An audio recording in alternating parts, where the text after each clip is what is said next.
No skate or nothing, my nigga. Skate? None of that, bro. I'm telling you, none of that, my nigga. None of that. Why are you playing like me? You're walking down the street, minding your own business. The streets are empty. Then suddenly, you see a guy up ahead who looks pretty strange, and you don't think much about it at first. But as you get closer, you realize something's off. Then he steps forward, blocking your path. He takes his hands out of his pockets and makes fists. You can feel the tension in the air. Your heart starts to race. You know you're about to be in a situation where you've got to defend yourself. Now, in that moment, there are lots of things that can go wrong. And I'm going to give you 4 things that you should definitely not do in a situation like that, or you will get seriously hurt. But more importantly, I'm going to show you how to turn those 4 things into a winning strategy. And then I'm going to get my gloves, put them on, and give you a demo and show you exactly what to do. But first, I need to tell you about what most people would do in a situation like that would get them seriously hurt. Now, the first thing is you have to be aware of your surroundings. One of the quickest ways to lose a street fight if you're not paying attention about what's around you. When I used to work as a nightclub doorman, I seen hundreds of fights, and I can say that at least half of these fights, there will be a punch coming in from one of the people's friends from the side and finishing it off.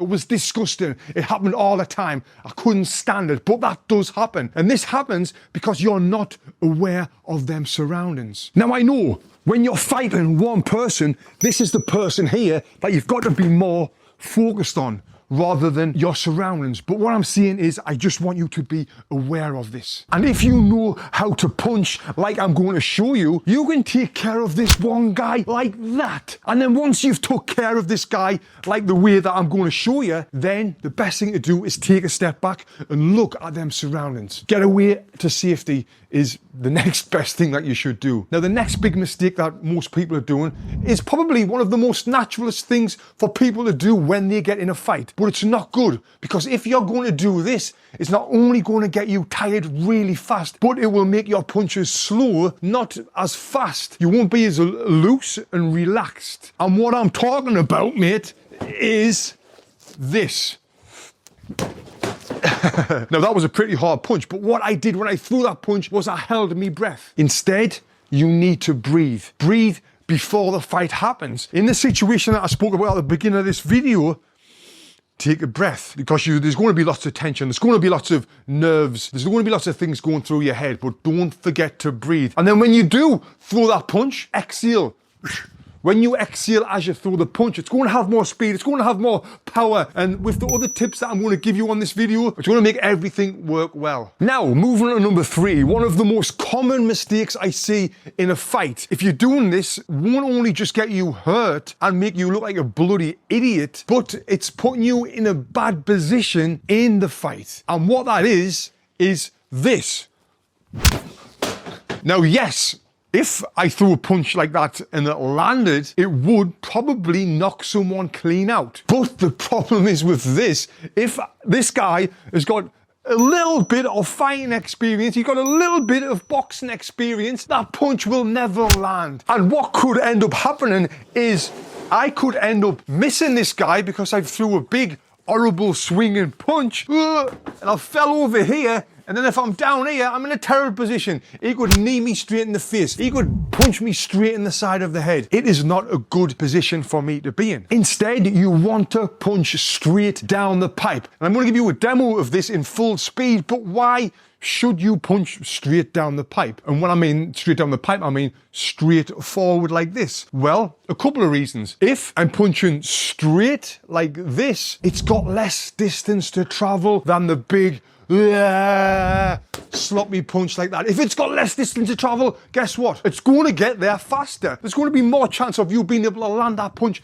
because it gets there faster. And the other reason why you want to punch straight down the pipe rather than the big crappy swinging one, because what happens, mate, if I miss with that straight right hand, guess what I can do? I can come back with the left hand and then the body shot, then throw whatever else I want to throw. But compare that to that big, sloppy one. If I missed that one, I fell over there. I can't come back with anything from here, apart from a knee in the face or a bloody punch in the back of the head, which is the last thing we're looking to do, right? But when you are throwing this punch, you want to get into this boxing stance position with your dominant foot back like that. This gives you the perfect balance to be able to punch it. Now, before I show you what I would do in the situation that I talked about at the beginning of the video, I want to talk about the fourth thing that loses so many people fights. And it happens all the time, which is stupid. And it's this. When a fight starts, you'll see two people, they'll get really close to each other like this. Ключи давай, хули машину влез, твои руки. Что мне сделай? Не закроешь? Не трогай меня,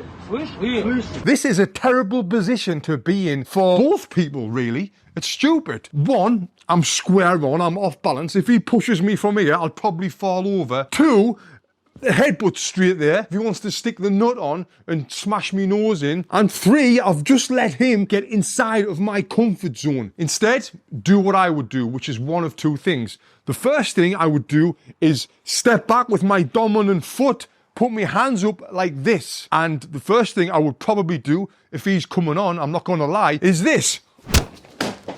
Hit him on the chin, it's good night. Now, the second thing that I would do is put my hands up and say, listen, I don't want to fight. I don't want to fight. Hoping that he would say, okay then, and call me a or whatever. And then he'd walk away. But if he didn't, I'd say, I don't want to fight. I don't want to fight. That's going to disarm him and make him feel like the bigger, tougher guy. Then what I would do as he walks forward, boom, hit him straight in the solar plexus. And that right there would finish him off as well. Be on the floor, out like a light. I'm not going to give him the chance to hit me first as he's walking on to hit me. But to be able to do everything I've talked about on this video, you really do need to learn how to throw a punch like that. And that's why I created this video right here, where I show you exactly how to throw a great punch. Click here and watch this video next.